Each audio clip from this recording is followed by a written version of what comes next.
you know, like I said before, it's not going to be a fun day. I got 3 guys in there I love like sons, and you know, you got to give them some bad news. Will you also set the second? No. Great question. No, we will not. We're just going to keep fighting for that, see how that works out. And how has the quarterback play been to this point in camp? The last couple days I've noticed that there may be some gray areas on some reads that I didn't see until yesterday and today. And I knew it would be a little fuzzy at times out here because it's the first time you get out here. Been doing this for 30 years. The first scrimmage, freshmen completely, sometimes they just, you know, their minds are crazy. Like they just do crazy stuff. They start running routes that we don't even have in our offense, you know, and then you're like, everybody take a deep breath, relax, okay? Let's get back to our technique. So what was the question? I was rambling and I forgot. Just how the quarterbacks the quarterbacks, yeah. And so just today, I thought we missed a couple reads in the 2-minute drill. But other than that, I thought the procedure, we only really had one procedural penalty. And in your first scrimmage, that's, you know, you're really concerned about that as an offensive coordinator. You don't want it to look sloppy, and I don't think it looks sloppy. I thought that the procedure was good, so we're good there, and I'm excited about that. Are you happy where your offensive line is right No, now? we got some work to do in some areas because of the shifting around. Right. You know, so there's some things that some guys got to get better at. You know, obviously Cole's got to develop, you know, as a tackle, and we got some guys playing center, and Cade, and he's got to develop and do a better job. I mean, they all got to do a better job. I'm pleased with the job that he's doing, but he's got to improve before our first game. Is that Cade's job right now, or is once Jared gets back, will there be a competition there? We're going to meet on Monday, and we'll have a pretty good depth chart for you guys. Okay? And as far as the running back, I know the competition. Eno's our starter. Okay. Are you sure? Wow. Yeah. There's a little him. piece of gold there for you. The competition between those two. Right. How does that unfold? You know what the thing about those two, and it's a good question. Jesse asked me a minute ago.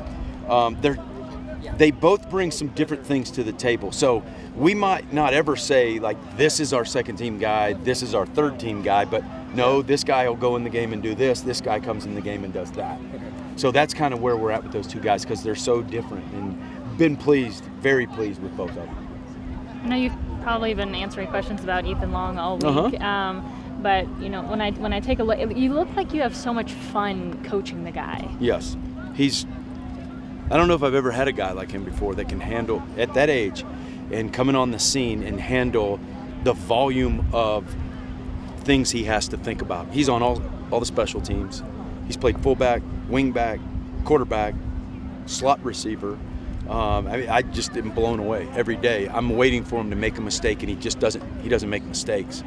So I mean, it's just, can't say enough about the kid. It's unbelievable. I've never had a guy like that.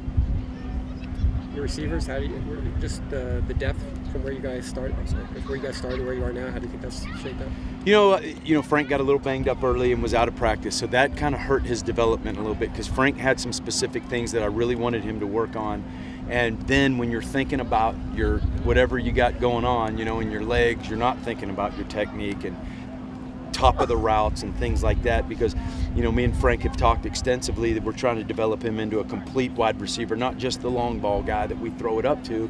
I mean, the guy that runs the curl, the guy that runs the middle dig across the field, some of the stuff that Nikhil did and that Frank can do, but it slowed him down a little bit not practicing. So he's got some work to do, so we're hoping he gets healthy.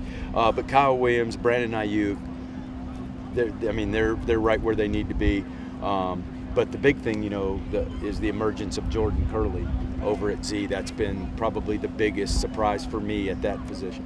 With the other two guys with the hamstrings, does it make it kind of fuzzy on who your 4, 5, 6, or 5, 6, 7 guys are going to be at some point, or do you already have an idea on that? Yeah, you know, I don't know about Jordan Porter. You know, we'll see this week how he progresses. But there's a chance he could and a chance he couldn't be ready for the first game. So we have to plan like he's not and hopeful that he is. But that's why the emergence of Jordan has been huge because, you know, it kind of took the place of what we thought we were going to get out of Porter. Is Humphrey closer than Jordan, or? You know, I think he is. I saw on the sideline. I haven't talked with Jerry extensively about it, but he looks like he is. So, and if we can get him back, that'll be some really good speed we can put back out on the field. So your biggest concern right now is what? My biggest concern right now, love what the tight ends have done. Coach Yanis has done an amazing job getting those guys ready to go. Probably the best group of the camp. I'm very pleased with them. You know, just probably solidifying the 6th to 7th offensive lineman and who's going to play tackle. It's always your worry, like, okay, if the tackles go down, who's that dude? And, you know, till the end of time, that's always an offensive line and a quarterback and quarterback coaches, you know, that's what you worry about.